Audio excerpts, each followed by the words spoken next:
Welcome friends, स्वागत है आप सभी का हमारे ऑनलाइन प्लेटफॉर्म एमपीएस मोटिवेटर्स पर। Well friends, my self Mukesh Kumar Pandey.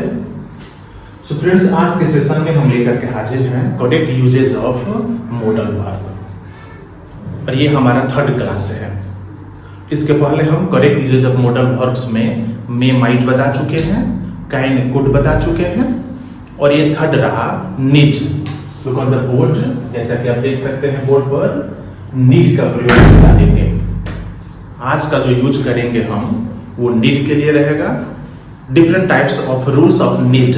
Need का कौन कौन से रूल्स हैं with the authentic structure. Need का क्या स्ट्रक्चर है, किस कंडीशन में नीड का प्रयोग करते हैं। आप जैसा देख सकते हैं, नीड का दो अर्थ होता है, जरूरत होना या जरूरत। यानी किसी कार्य की जरूरत हो सकती है या किसी वस्तु की जरूरत हो सकती है।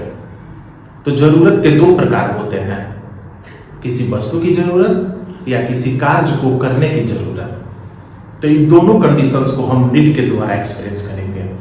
आपको किसी वस्तु की जरूरत है या आपको कार्य करने की जरूरत है, ये सभी रूल्स हम डिस्कस करेंगे मॉडल वर्ब के थ्रू नीड।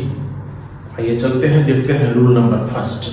तो आगे बढ़ने से पहले एक बार गुजारिश है आप सभी से, अगर आप अभी तक हमारे चैनल को सब्सक्राइब नहीं किए हैं, सब्सक्राइब कीजिए हमारा चैनल एमपीएस मोटिवेटर्स और जुड़िए हमारे साथ। घर बैठे 10 मिनट का समय निकालिए, अपनी कॉम्पिटिटिव एग्जाम्स की तैयारी कीजिए, अथवा आपका एकेडमिक एग्जाम्स हो, सभी प्रकार के एग्जाम्स के प्रिपरेशन के लिए एमपीएस मोटिवेटर्स। चलते हैं, देखते हैं rule number first. So friend, this is the rule first. वस्तु की जरूरत, नीड ऑफ एन ऑब्जेक्ट। अगर आपको सिर्फ वस्तु की जरूरत हो तो वहां भी नीड का प्रयोग करेंगे, लेकिन ध्यान रहे नीड और नीड्स दोनों में से किसी एक का प्रयोग करेंगे अकॉर्डिंग टू सब्जेक्ट। आइए देखते हैं स्ट्रक्चर। सब्जेक्ट प्लस नीड और नीड्स प्लस नाउन। यहाँ नीड जो है ये V1 का काम करेगा और नीड्स जो है V5 का काम करेगा।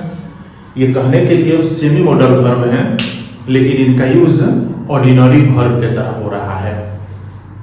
देख सकते हैं, सब्जेक्ट प्लस नीड और नीड्स प्लस नाउन। तो नीड V1 है, first form of verb, and needs V5 है। तो यहाँ नीड ऑर्डिनरी वर्ब की तरह कार्य कर रहा है, जबकि इसको हम लोग सेमी मॉडल वर्ब के श्रेणी में रखते हैं। तो कभी भी अगर किसी वस्तु की जरूरत हो तो आप इस स्ट्रक्चर को फॉलो करें और अकॉर्डिंग टू सब्जेक्ट V1 या V5 का यूज कर सकते हैं। सिंपल प्रेजेंट टेंस में हम इसका यूज करते हैं, सब्जेक्ट प्लस V1 और V5 plus subject. According to subject V1 भी आता है, V5 भी आता है। आई, वी, यू, दे और प्लूरल सब्जेक्ट के साथ V1 का प्रयोग करेंगे। ही, सी, इट और सिंगुलर सब्जेक्ट के साथ V5 का प्रयोग करेंगे। तो ये रूल्स ध्यान रखना पड़ेगा। चलिए बनाते हैं एग्जांपल्स। राम को कलम की जरूरत, राम नीड्स ए पेन। तुमको दही की जरूरत है, यू नीड कर्ड। सो इस तरह के सेंटेंसेस आप इजीली बना सकते हैं जब वस्तु की जरूरत हो। So well friends, this is the rule number 2, कार्य करने की जरूरत। अब ये रूल नंबर 2 में आ गया कार्य करने की जरूरत। आपको किसी भी प्रकार का कोई भी कार्य करना हो, नीड का प्रयोग करेंगे और उसका अंग्रेजी कंप्लीट करेंगे। रूल फर्स्ट में हमने बताया था वस्तु की जरूरत। मोहन को दूध की जरूरत है, मुझे साइकिल की जरूरत है। अब ये रूल नंबर 2 में हम बोलेंगे मुझे दूध पीने की जरूरत है, मुझे साइकिल चलाने की जरूरत है, अर्थात कार्य करने की जरूरत है। ये देखते हैं इसका structure. So friends, this is the structure. Subject plus need और नीड्स प्लस इंफिनिटिव। इंफिनिटिव होता है 2 plus V1। Infinitive 2 plus V1, यानी वर्ब 1 के पहले 2 जोड़ देंगे तो वह इंफिनिटिव हो जाता है।